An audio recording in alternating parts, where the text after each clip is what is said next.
Hello and welcome to the Soundtrap EDU Summit, where we are all about music, podcasting, spoken word, basically anything that we can use to amplify student voice. My name's Matt Miller and I'm the host of the summit. And in today's presentation, this is our keynote presentation to kick off the summit here in the spring of 2021. And it is going to be fantastic because we're going to be talking about a really important topic, something that I think has become more and more important over this last year and has always been an important topic. And that is the idea of building community and how it feeds into education and how it's kind of like the glue that holds everything together in many ways. And so when it comes to all of that, I am so excited to have you meet Jarritt Sheel, who has lots of things to say about this. I think this is going to be very interesting and enlightening conversation. So Jarritt, thank you again so much for joining us. Can you tell everybody a little bit about who you are and what you do? Hi, Matt. My name is Jarritt Sheel. I'm an assistant professor of music education at the Berklee College of Music currently. I'm a doctoral candidate at Teachers College, Columbia University. And I am currently the father of two little boys, one named Aiden and one named Judah. And my partner, my wife, her name is Dr. Antonia Sheel. And I currently live in Boston. I'm from Florida. I play the trumpet. I DJ. I'm also one of the founders of Hip Hop Music Ed. And I currently work on the editorial board for the Massachusetts Music Educators Journal. Wow. So I think that's enough. And I just had a Beyond Burger yesterday, so I think I'm moving toward eating better. Nice. And so that's me in a nutshell. And I like talking about music and music education. Well, that's a good thing because you're in the right place, because that's really a lot of what we're going to be talking about here, because our topic today really relates to music education, but really it relates to education of human beings, which I think all of us have in common, you know? Mm-hmm. So I think this will be really good. And the main focus for today as our session, we're going to be talking about creating equitable spaces for learning through music. And it really is sort of all about community. That's really what it is. And I don't know about you, but I've found, especially in this last year, where we've learned the term social distancing, and to be socially distant. And as things have closed and have canceled and things have changed around and everything, we have found ourselves further and further removed from other human beings. We've tried the digital version of it, kind of like what we're doing here, We've learned about Zooms and Zoom bombing, but that's a topic for a different day. And we've also found, there are benefits to being able to meet virtually like we do on this, but there's also some drawbacks to it too. And there are ways to build community in all of those, I guess. So, Jarritt, I just wanted to kind of kick it over to you to just kind of help us put our finger on why community really is such an important thing.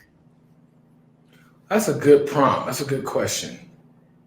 I think when we first started talking about the keynote or even the topic, I thought, what's the most important thing moving forward into 2021, 2022 and beyond for people? And my profession is music education. So of course, like central focus of my, what's the importance of this, of course, is around what I do for a living, but even more so, I look at music as a human right.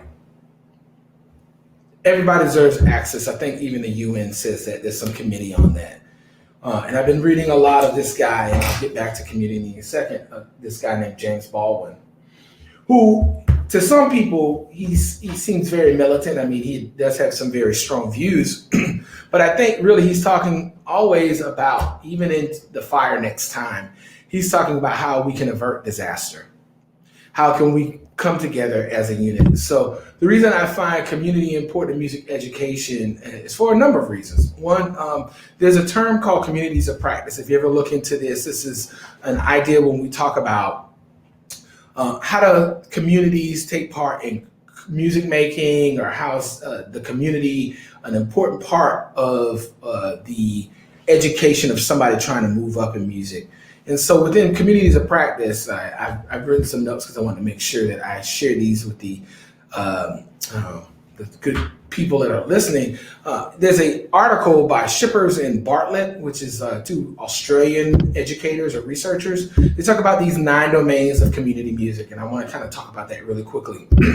Number 1, infrastructure. Number 2, organization. Number 3, visibility. Number 4, relationship to place. Number 5, social engagement. Number 6, support networking. Number 7, dynamic music making. Number 8 is one that's super important, engaging pedagogy and facilitation. And last are links to school. Now, why is this important? And you might ask, why did I bring this up? Well, because those are communities of practice. What I'm talking about is creating an equitable space where a community can cohere. And why is that important? Because music education, according to NAFME, is about equity, and it's about inclusion, and it's about diversity. But the only way that we can create a community that is like holistic is that we actually move forward on those steps. And the only way we can do that is by creating a space where I don't go, Matt, here's your little area. You can fill this in. Feel so kind. Be invited. But that's still not a part of you don't have ownership. You've been invited in to decorate someone else's house, and then when you're done, you can leave. Mm-hmm. Bye. Yeah. See you. Right? And that doesn't really keep kids connected to the community after they leave school. Or the community they're engaged in outside of the physical place of school, you can't bring that stuff into school.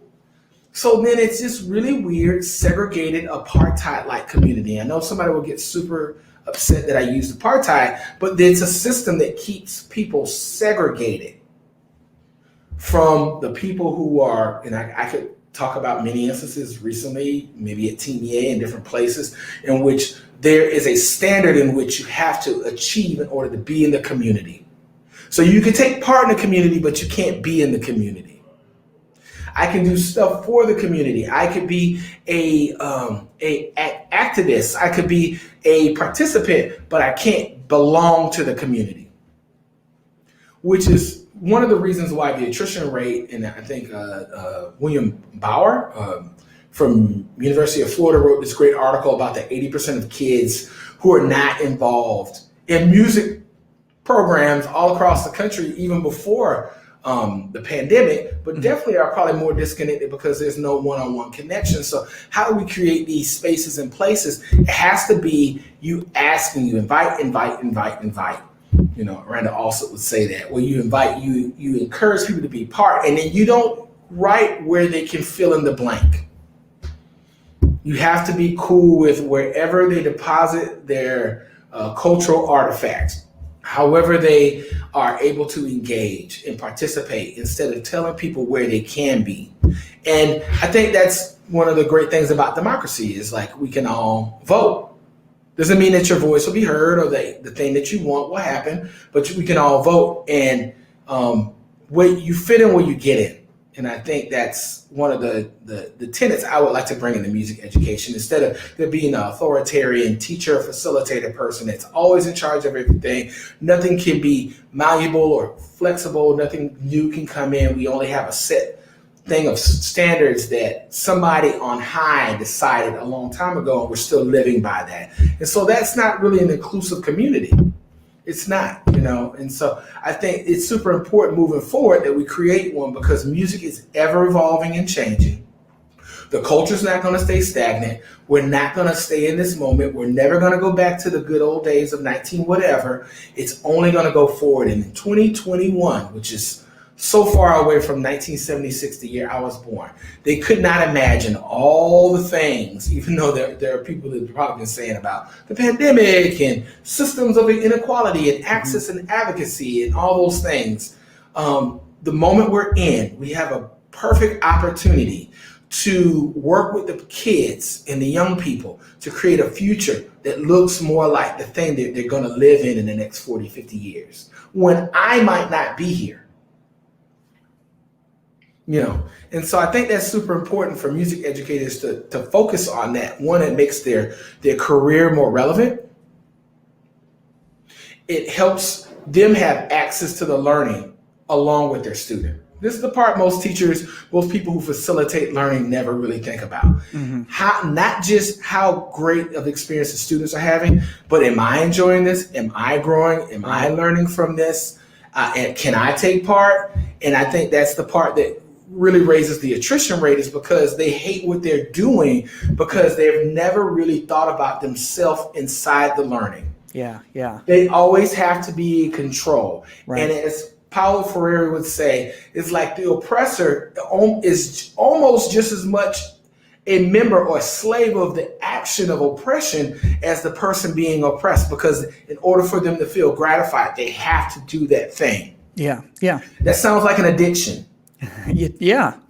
So we have to wean these people off of this addicted to power and allow to broker this amongst us all. And I think Baldwin talks very much so about this in his writing. Yeah. No, you're exactly right. And what I love about what you're describing here when it comes to community is that it very much does fit in music education, but it also fits in lots of places too. And if you look at a place where an organization where its constituents are trying to feel like they belong or trying to figure out where they fit in, I mean, a school is the perfect place for that. And whether you're building community in a music classroom or in a band or in a theater department or in a math classroom or in a fourth grade classroom or a kindergarten classroom, like so many of these things cross over and fit. And, by the time that you receive your cap and gown and your diploma at the end of your time in school, like that's what you want to try to figure out. And that you're not a final product. You haven't arrived by the time all that happens, but you want to have at least a little bit more of a feel of who am I? Where do I fit in this great big world? And where do I go next? And like, we have this great opportunity to help kids figure that stuff out in the middle of all of the other like curricular stuff. And I bet you and I could probably agree that maybe helping them answer that question is even more important than some of that curricular stuff. So my question is, if you have people watching right now who are going, yes, I am tracking with you. I want to do this.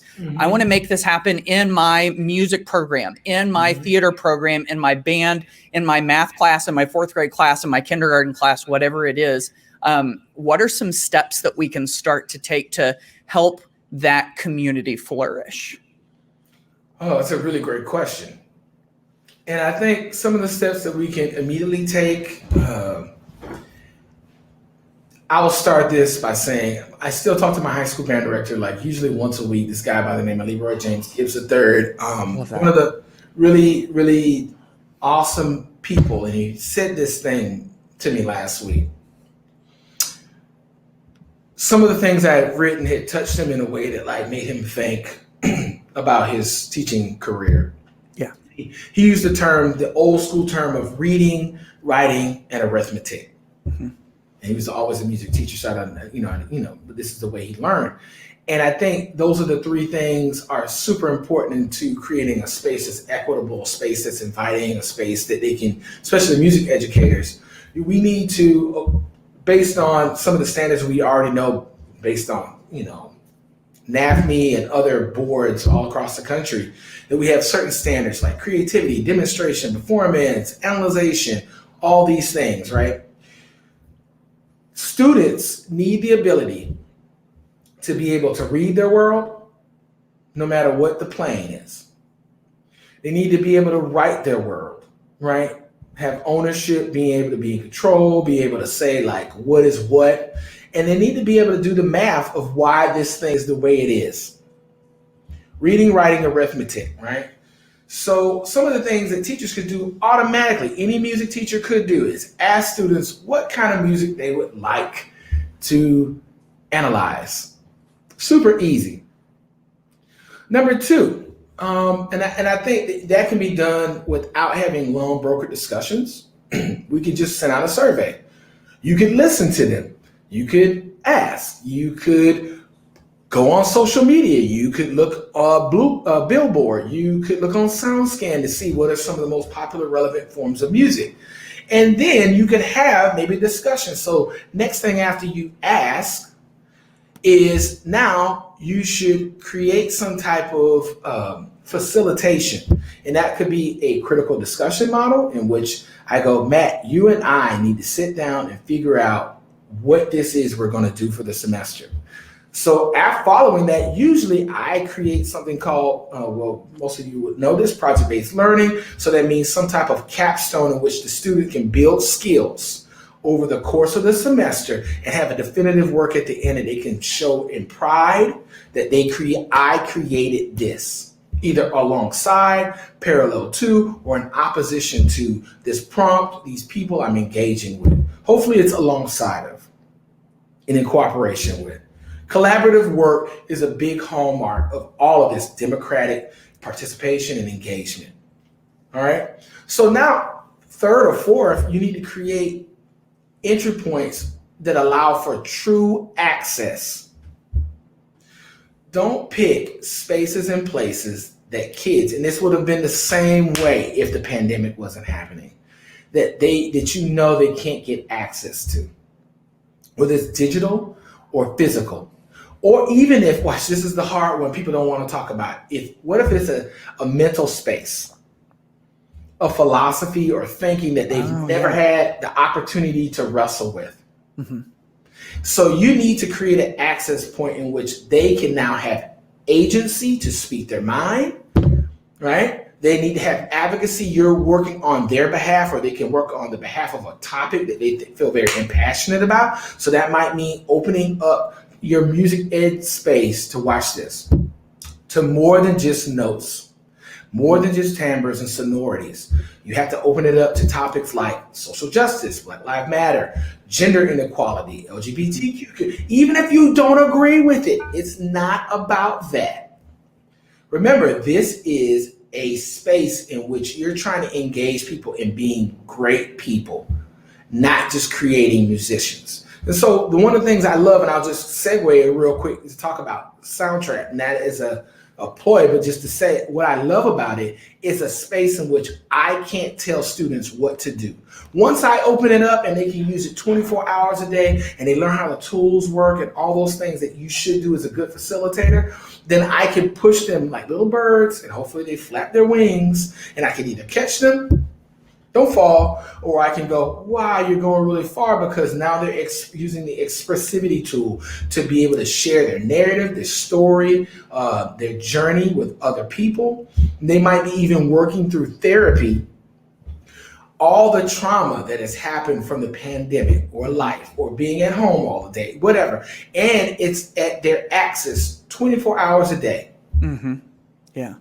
They don't need a smartphone. They don't need an iPad. They need access. So that's another step. So how do we create access for students? And I think fourth or fifth, another thing is this, and I talk to teachers all the time.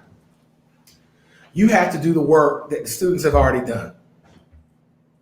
So if you have not listened to music in the last 30 years, and you're saying that you feel behind the 8 ball and you don't feel like you know enough, guess what? You have to do the musicological work of listening to the music, learning the culture. Watch this, not just Black culture, American culture over the last 30 years. Mm-hmm. It's not about just knowing cultural competency, about knowing what Black people do and live. That's super important, but also the time frame in which we live.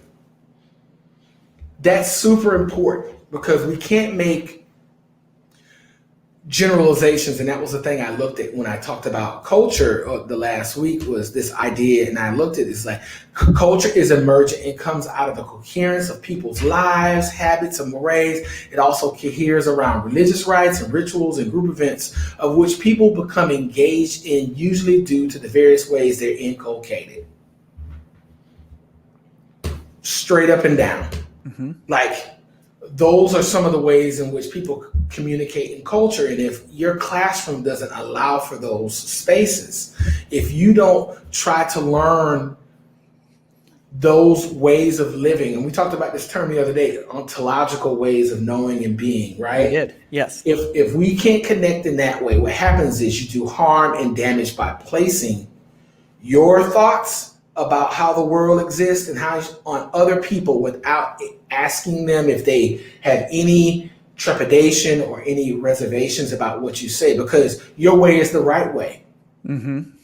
And so we don't allow for people to give feedback. So we have to give people the opportunity to give feedback. We have to ask. We have to create opportunities for them. And I think capstone, problem-based learning, project-based learning, all those things are super important. And they align with all the things that are in your standards already. Yeah. Composition, improvisation, demonstration, analyzation, all those things, those like central thread words or verbing words. Mm-hmm. So those are some of my thoughts. And I think Baldwin would say that be brave, create a brave space, create a brave space. I think that last idea right there, create a brave space. I think that's something we could even have a whole conversation about too. As I look back through, and by the way, I was trying to put numbers with what Jarritt was sharing with us. So our numbers may be a little bit off. That's all my fault. But as I go back through them, you said ask. You said create some type of facilitation. Mm-hmm. So really in those first two, I'm seeing that if I want to build community, I when I asked that question earlier, I said, what if we have people who are watching? And I bet there probably are, who are going, I am in on this. I want to help build this community. It almost sounds like the first couple of steps aren't so much on them doing things as seeking input from the community that they want to build. So it's like, it's not like I go and I get my tools and I get my lumber and I get my hammer and my nails and everything and I go build myself a community. This is like turning it and see, I look through the rest of the stuff that you have in here, and so much of it is about seeking from other people instead of seeking from within. Like, here are the skills right here, but I bet the project, but I bet the students probably have a lot of input on that. We've got the inner points that create true access, which is kind of like creating the ability for all of this stuff to happen. Do the work. I love that you said this. Do the work that students have already done. That's one thing that you can do yourself. But it seems like, am I off on this? Like, it seems like the foundational bedrock of all of this stuff you've talked about with community is start with them instead of with me. I would agree with that. And I'd say this because you've already gone to school. You've already had 12 years, and that's how you became the teacher or the facilitator. You probably already went to college, maybe a master's degree, whatever. So you've had tons of experiences in the learning environment, being the learner. Your job is no longer to necessarily be the active learner. It's to be the facilitator so that these students, these people, these learners are able to have an experience, not just like yours, but just a really rich experience. And so the only way you can do that is ask them, because they're the ones who are having the experience. Mm-hmm. I think that's very common sensey, not to say speak down to anybody, but like, if I'm creating an experience for someone and I have no idea what their thoughts, their passions, their hates, their traumas, I'm going to do more damage by guessing. Oh, yeah. Even if it's well informed, than to just ask. And then watch this, there's going to be some teacher that goes, but the students don't always talk to me. Invite. And that's part of our profession, is to create a space in which people can divulge things. We take notes, and then we turn that into lesson plans that reflect the world we live in instead of the world we imagine. The world we imagine will come if we decode what the problems are in the present. You can't just design the future by looking at the past.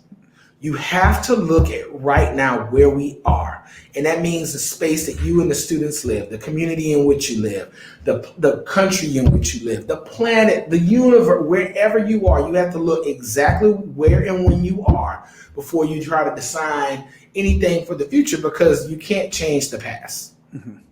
Right. Can we go back to this? Yes. the second time that you've mentioned this, and when you said it earlier, I made a mental note that I really wanted to circle back and dive deep into this. How do we create community? Invite, invite, invite, invite.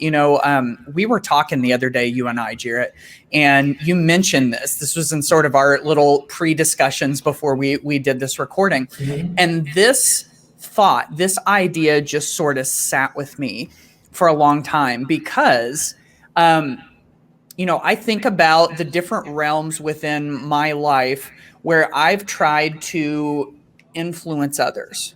It could be in the classroom where I'm trying to get students to buy into learning, or it could be as a coach where we have a goal for the end of the season and we're all trying to reach to it, or it could be, in my church trying to get people to come, or it could be, any one of these things. And I'm one of the kinds of people, and this fits into community so nicely. I think I'm one of those kinds of people who, whenever I try to build those communities, I invite.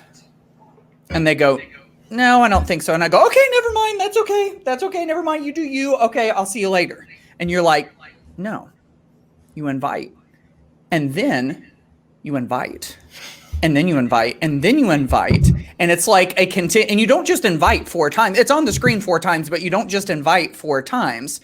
It's a continual process. And I love what you said. Maybe you can elaborate on this a little bit, clean it up, because I probably won't recall it perfectly, but you said something like, you're like talking to a student, and you're like saying, I'm going to invite you to do something, to be a part of something, to be a part of this class, to contribute to this class. I'm going to do this every day.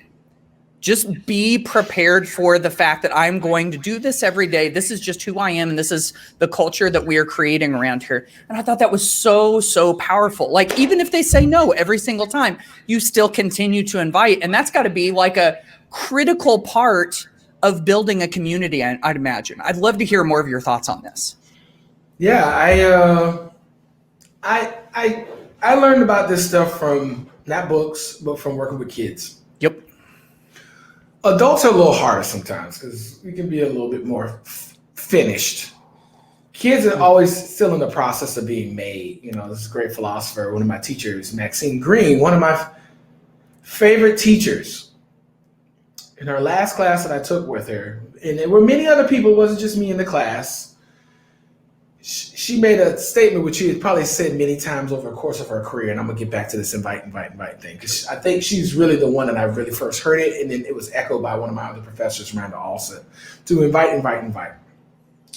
She said, and I paraphrase, because I'm probably going to get this quote wrong, somebody will get real upset. Okay. I am what I am not yet. Huh.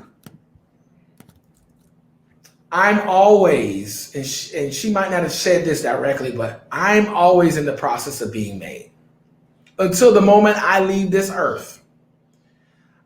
No matter how old I get, and she was at 95 or 6 at the time, so it was like, she was at the, she passed away that year, we all, but the point is, even at that age, she was saying, I as a learner, and you as a learner, and everybody in here, unless you've given up, learn something new. You become more. You don't diminish, you become more. The multiplicities within you, they develop more and more every day. Mm-hmm. So there's this guy by the name of Plato that said, not Plato, but Socrates, that says the unexamined life is not worth living. He's not saying jump off a bridge. He's saying that in order for the biggest thing that you ever do in life is to find out who you are. Yes. And then after you figure that out, which might take you many, which is a great adventure. Mm-hmm. You have to look at it as an adventure. Then once you've learned that, your light shines and it attracts other people to you. And regardless if you wanted to be a teacher or not, you become one. Yes. By just being yourself. People learn how to operate and maneuver within the world based on looking at you, right? So then, instead of me pushing people away, I must invite. Hey, you like doing? Nah, I don't like that. Okay, cool. I'll ask you again later. Well, I wish you stopped. Well, Rodney, then, or Tom, this is something we're going to do because we're in a space of a classroom. So the job we have to do together is to broker a deal where you and I can figure out how we can create a learning experience for you. So the only way that we can do that is I invite you to be part of this process, because if not, then I'm putting a learning experience on you instead of having one with you. Yes. You cannot do work for people in the community. You can only do work with people in the community. Mm-hmm. That's where a lot of people, and I'll say this term, it's an academicized term, the white knight syndrome, where you're Michelle Pfeiffer, and it's a great movie. She comes in as Dangerous Minds. She sits on the chair and she changes the world by introducing these students to these. But really what she was trying to do, and I think in a kind of like, ho-hummy way in the movie, is demonstrate she's interested in learning about the community and cultural competence. Mm-hmm. How can I facilitate an experience where you learn something wherever you are and grow? Because she realized that these students are not a tabula rasa. They don't come in blank slate ready for you to fill them up with this banking method. They already have stuff ready to go on deck. And if you show them a skill the first day, instead of, for example, I play the trumpet. I love the trumpet. The trumpet is my thing. However, it's really hard for students the first day to become really good at trumpet. Mm-hmm. And the way we teach it, instead of going to things that make maybe sense, like things that they can consume and do very quickly, we just work on skills that are like super far in the future. Mm-hmm. It makes it very like unenjoyable for students. Now, let's say instead of me starting with the trumpet, I start with some basic musical skills that allow them to have ownership, read, writing, arithmetic. There it is again. Right? He would, once he watches it, he'll be so happy I said it. Yes. So, and my mom says this too as well. And she speaks about this idea of like having ownership. And like, that's the biggest thing, especially my positionality as a minority in America. Now, I'll take a moment right there. When you talk about marginalized voices, and it doesn't have to do with just color of your skin, your right. Phenotype, you can feel marginalized. And so how do we broker those people to have ownership? The only way you can know that, for example, I told you this before, like I hated school going through K through 12. Not that I didn't like reading. I didn't like going to, shop class or doing whatever. I really liked those things, but I didn't feel like I had ownership. Like the opinions that I now know had validity to them were not heard because it was a banking method. Like, just shut up, listen to this and learn this and be able to regurgitate. But like, that's a very, what Alfred Whitehead North, I think that's the name of the philosopher, is a mathematician. He writes, those are inert learning experiences.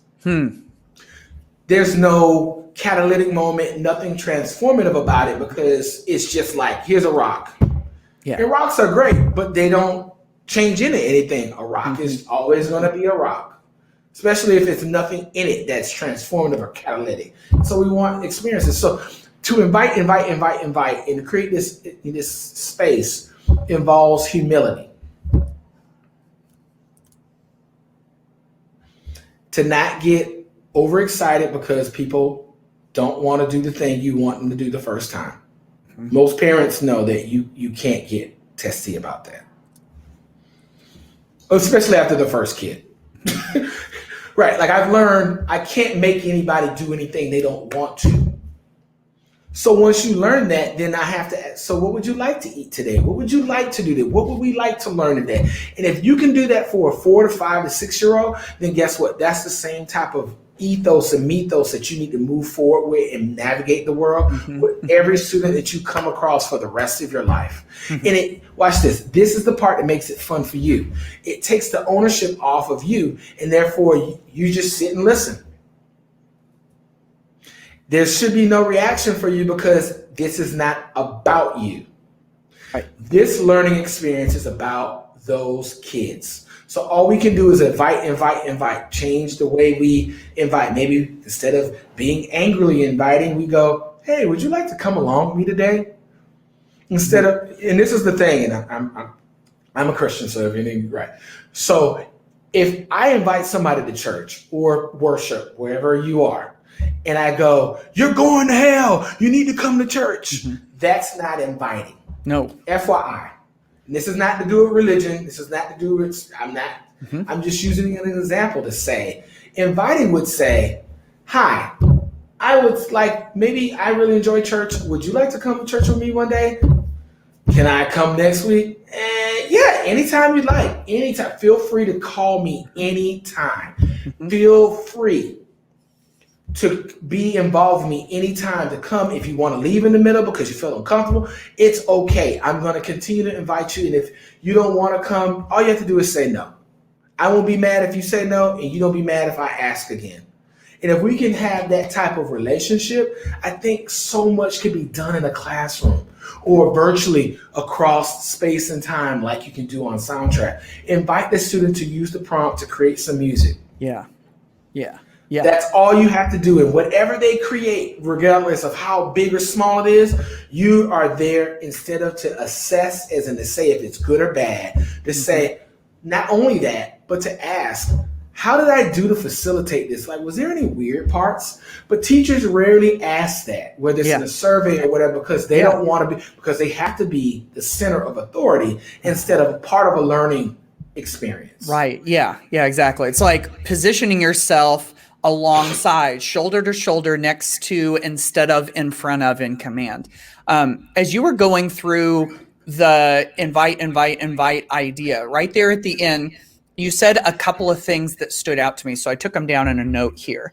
It seemed like some of the key phrases to making this work. I put down 3 of them. Feel free to add any others and I'll put them up on the screen. The words feel free, the words anytime, and the words again, or the word again.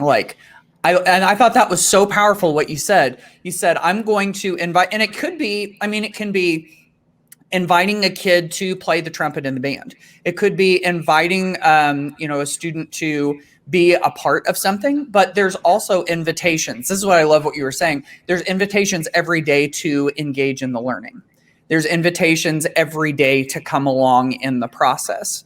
And so you ask and they go, yes, go ahead. I want to add one more. Yes. It's ultimately the invitation to be yourself. Ooh, that's good. That is, and I don't want to have a verklempt moment, but that's really what I'm looking for. If I have to look macro level, that's beyond just my profession and what I do in the domain of my, actual vocation. I have to think, what am I trying to do in life? And maybe nobody else has had that thought. Like, am I only a teacher? Am I only an artist? What am I doing? And then I think I had an epiphany when I hit 40 or maybe before that, in which I was like, I really want to change the world because I have a kid and I have now kids and maybe I'll have more kids. Mm-hmm. And the goal of saying this is, if I'm trying to change the world, is it through music? Like teaching people notes, or is it through the process of learning how to express yourself through this artistic endeavor that helps you shape and mold your experience? Mm-hmm. So I have to invite you, feel free to be yourself.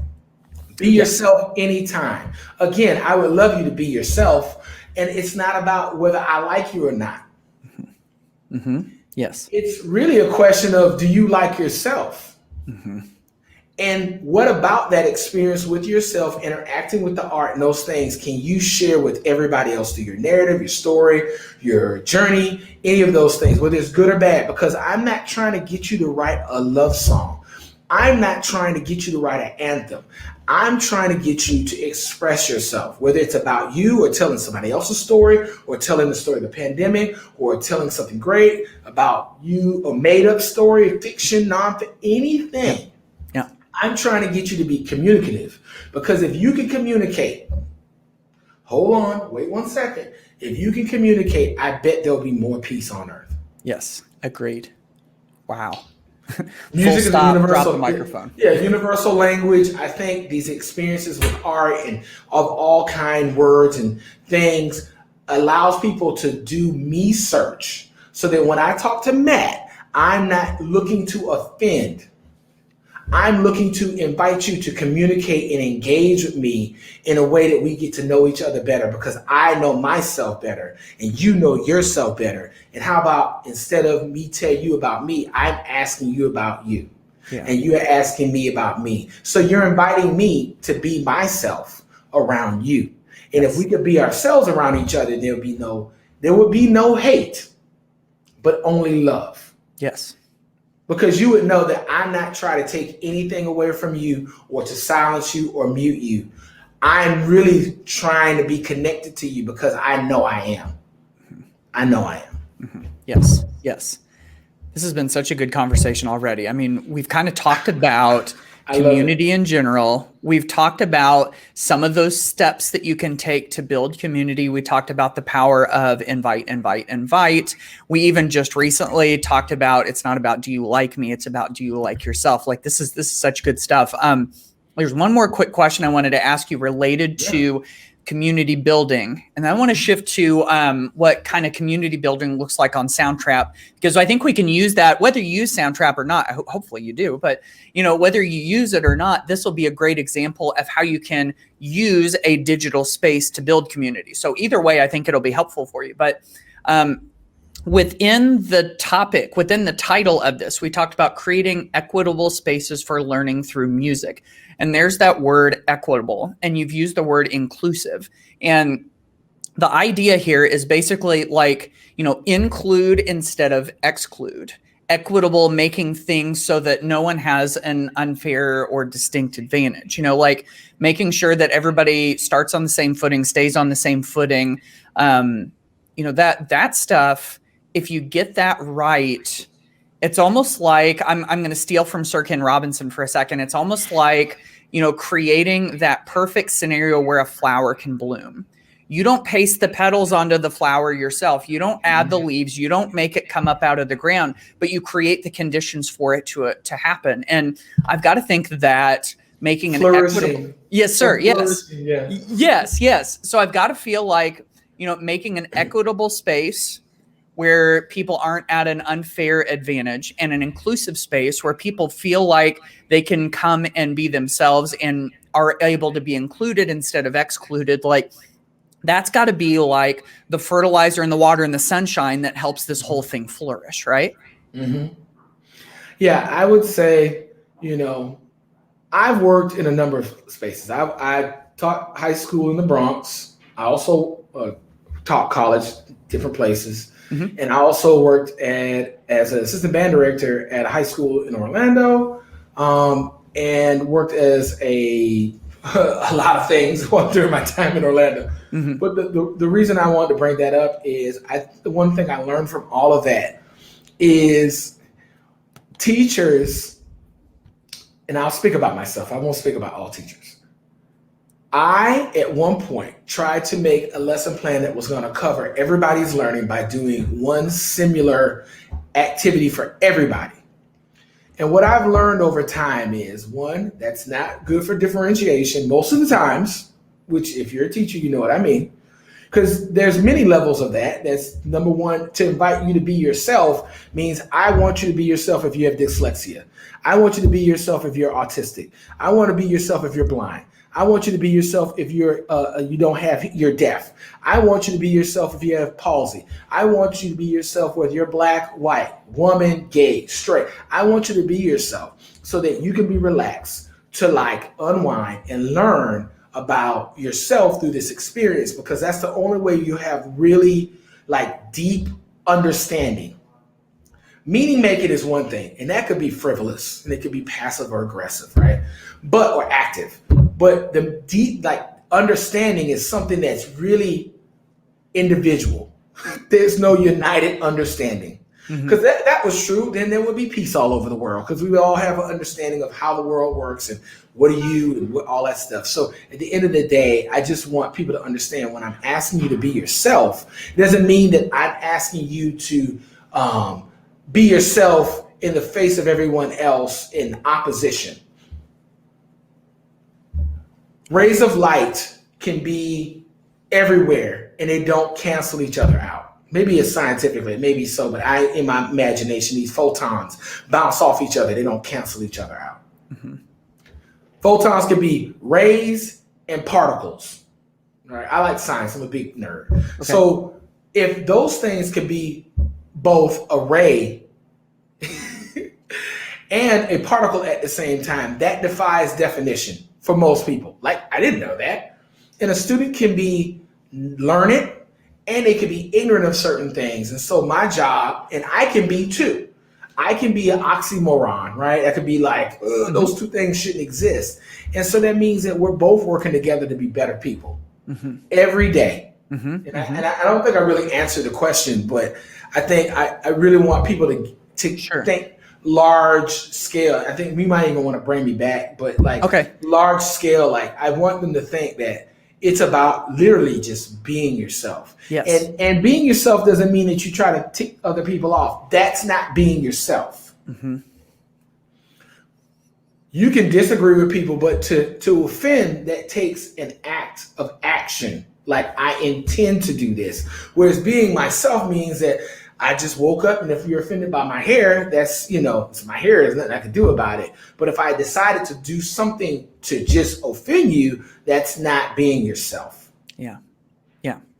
Not your real self. That's somebody that's in reaction to somebody else's response. But your real self is something that happens not in reaction to anybody else. It's just who you are. And so I'm trying to lead people to be themselves so they don't be a fake version of themselves. But could you lead me back? I don't know. Yes. And I'm glad that we had that discussion. That's kind of like, we've laid out a handful of kind of like the tenets, like the pillars of creating great community. And I think you just laid another pillar on the foundation there about the importance of being yourself no matter what.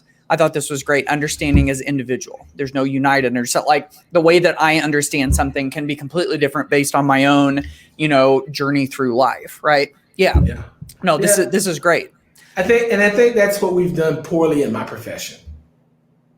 Not just education, but specifically music education. We've created an authoritarian look at what music should be instead of a democratic one in which people are able to engage. But just like our regular democracy, our union, our republic here in America, there are still people that say, well, the system should be this,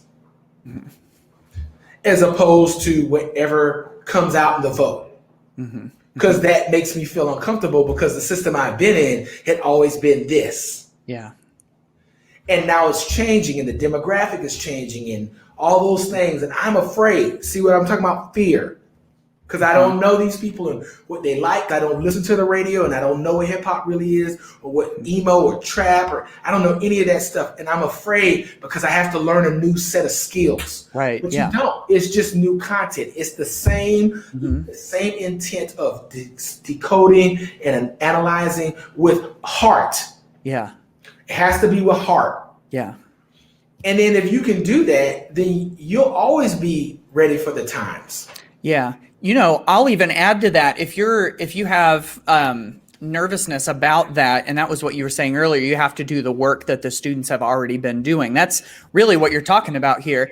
And if you're worried about that, whether it is music or if it's popular culture or if it's video games or if it's sneakers or whatever it is, I feel like you don't even have to spend the time and do the research and get it right or wrong. I think you just have to be genuinely curious. It's the heart, it's like, you just have to be, you don't have to have all the right answers. You just have to ask questions, that. And again, that goes back to what you've been talking about the whole time about building community. It's not about me. Whenever you start to take that on yourself and go, oh, I can't figure this out. Oh, I'm going to get all of this wrong. Or you're saying you're saying I. And really what you want to do is you want to be curious, right? You want to ask them. Yeah. And it's we. You're not alone. It's we. You are not alone. That's what Michael Jackson said a long time ago. It's we. And if we work together, you and I can change the world. And not just me, because I'm some saint.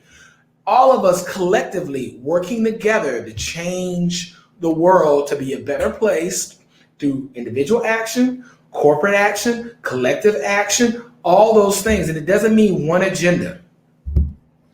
We can have multiple ways of being and knowing in the world. And all those things don't have to be in conflict. Sometimes they will, but they don't have to be. We often make choices right or wrong, left, right, up, down. When the reality is, in science, you can go many directions. Yeah. And there's so many different kind of colors. There's midnight black, and there's 1159 black, and there's gray and white and off-white and eggshell and a crew and all these things. So there are all of these these things within the whole spectrum that we boil down to these two opposites or polars because it's so much easier. Yeah. Students don't really want to because I tried. Yeah. Yep. Yeah, you try it one time, you have to try again. Mm-hmm. Children would not eat solid food. They would try to suckle from their mothers Yes. until they could no longer, unless somebody offered them another option and kept inviting them to eat the solid food. Yeah. Ask any mom. Unless I invite over and over and over and over again, There it is I again. would have given up the first week, right? Yep. So I have to keep inviting. But I wanted to say something. So what do I do in that space of Soundtrap in order to create this? Yes. So one of the things I love about it is, especially when you're talking about something like a kiosk, because I've been using things like Blackboard and Canvas and Moodle and all these learning platforms for a long time, ever since the beginnings. What I love about Soundtrap is that each kid has their own studio, and that's their studio. And nobody can just randomly go in their studio unless they're invited. Even as a teacher, I can come check in, I can come knock on the door, and I can come look in. I can be invited in. I can collaborate. It doesn't matter where I am or what time of the day, whether we're sitting across the room, actually working on the same thing, or across the hemisphere, we can work on. So there's this closed environment like a blog that I can log in, but nobody else can unless the student wants them to. So I really love that, creating spaces like that. I also like the function that they have where they can podcast. And so no longer am I just doing a task about making music. I'm doing a task about reporting on music. That's not a paper. That doesn't have to be academic, but does have boundaries that I work out with my students. Like maybe we come up with these interview questions. Maybe I say, hey, why don't you interview, for example, at Berkeley, for every ME 111 course, which is our intro to music ed, I have the students every semester do a podcast episode. And most of the music ed students will go like, why would I do that? I go, because the world is changing and you need to be relevant. There are going to be times like the pandemic in which kids can't come meet with you face to face, and you need to create an environment in which learning happens outside of with you. You're trying to, and this is a big moment, are you ready? Where you're trying to help students move from being dependent learners to independent learners. And the only way that you can do that is create good, rich content, create really critical conversation models and discussion models, engagement models, collaborative learning, and all those type of things. And I really love the podcasting function of it, and also that you can do a video. So it makes it super dope. And also because while we're making meaning, I'm going to be able to look back later and develop deeper understanding based on the interview or the recording or whatever I'm sharing that allows me, watch this, to discuss something that I might not be able to do with anyone else. Yeah. And then I can share it out with the world, or not, or just my teacher, or maybe I just keep it as a little secret memento for myself. And I love that part of it because it's like it takes iTunes, which you can import stuff and put on your phones. You can do all that stuff on Soundtrap, and then like you could listen back to it or broadcast it or promote it. I could put it on SoundCloud or Facebook or Instagram, or whatever I can find. YouTube. I can do so many things that, and I've not heard anything about this space in which there's bullying. I love that. In which, even if I share it out with you, this is not really the space where I can write stuff and go, your stuff sucks, or it's, subpar or whatever. My music is my music. We can do listening sessions. And if I was a teacher, I would create an environment in which it's a critical discussion model, in which, based on this guy named Stephen Brookfield, you can look him up, stephenbrookfield.net. He talks about this discussion model in which Matt and I and everybody else in the classroom, we don't talk about what we don't like. We only talk about the things that resonate with us. And if you have nothing new to say, you can extend somebody else's topic without talking directly to them. So it creates this very organic space that's free from hate, at least seemingly so. Yeah. And then the next round of discussion, after we talk about what we see and saw, I can now extend, I can go, I agree with Matt, instead of saying I disagree, or I agree with such and such, or I have a new topic. And then it becomes really like about the material instead of about bashing the person. Right. Yes, exactly. So those are the type of spaces I like to create using these type of products. And then also, like, once you facilitate giving kids the use of the tool, your job is not to tell them how to use the tool.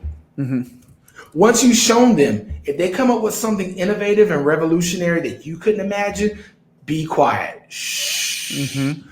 Be quiet, because they might be teaching you something you didn't know. And it's okay for you to not be the center of expertise. Yes, exactly. And if you do that and you act cool, the students will say this: I bet money, as Kevin Hart would say, I bet money. They would say, Mr. or Mrs. such and such, or they, them, he or her, they're cool because they don't judge, or they let me be myself. And in doing that, they might open up to you, which you might be afraid of, in ways that you never imagined because they didn't feel comfortable being themselves. And you'll get a flood of stuff. And you have to be okay with that and be humble and take it as not a deluge, like, but as something like, oh my God, they feel comfortable enough being themselves around me. Something I might not have ever been able to do in school. Yes. And it's okay. Yes. Because they like me for, watch this. It's such a good feeling to know you're alive. It's such he had it right. Just be yourself. I love you just for who you are. And they love you just for who you are. And that's a moment that every teacher probably wishes they had for themselves as a student or as a facilitator. It's not easy, but it's there. Yes, exactly. Oh my goodness. This has been so good, like start to finish. I just want to go back through real quick a couple of the things that we have talked about. You know, we talked about creating community by inviting, and then inviting some more. We talked about the importance of asking and creating some type of facilitation, which is not about me, but about we. As you mentioned earlier, let me get it on the screen there. Yeah. That's the we. Student-centered learning. Yes, sir. Yes, exactly. We talked briefly about creating brave spaces, although that's something that we could certainly get into more. Yeah, we can maybe after you say this, because I would definitely like to make a very clear distinction for people who might be like, what is a brave space? Exactly. We talked about it's not about doing work for people in the community. You're doing work with people in the community. Like, that is key. We talked about if you want to create that invite culture, feel free anytime, be again. And then you had that great riff on be yourself. Like, we did sort of a deep dive into the be yourself. And in Soundtrap, what I heard you say, there were a couple of things. One, you talked about creating and the fact that, you know, that's really at the heart of everything it was, and that the creating is democratized.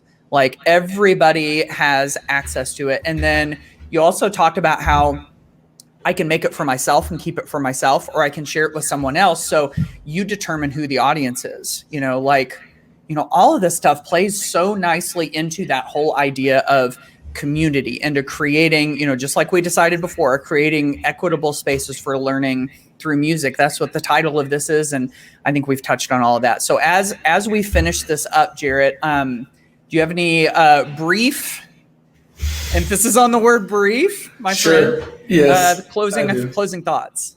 Yeah, I would like to, if I share anything with you today, if anything resonates with you, one of the things that you might want to think about is the idea of creating access for your students, the idea of helping generate some type of agency, which is power over self, and then advocacy for somebody, which means that you're helping them by advocating for that power to be distributed to them.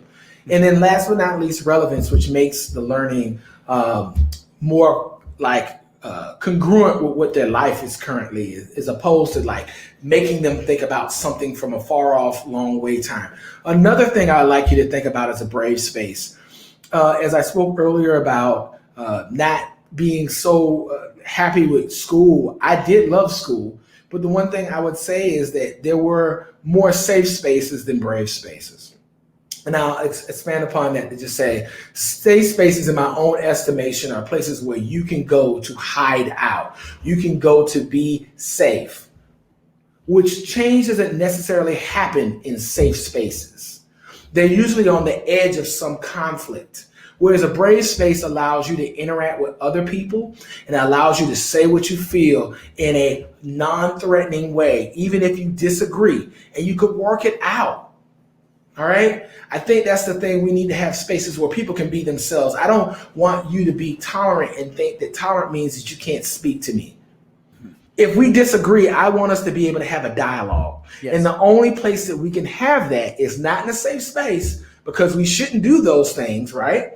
It has to be in a brave space where we can be together, and you know that I'm not going to hit you and you're not going to hit me, but we can say what we really feel and then get to the nut, the middle part of it, instead of the fleshy outside. I want to get to the center so I can find out what is the problem.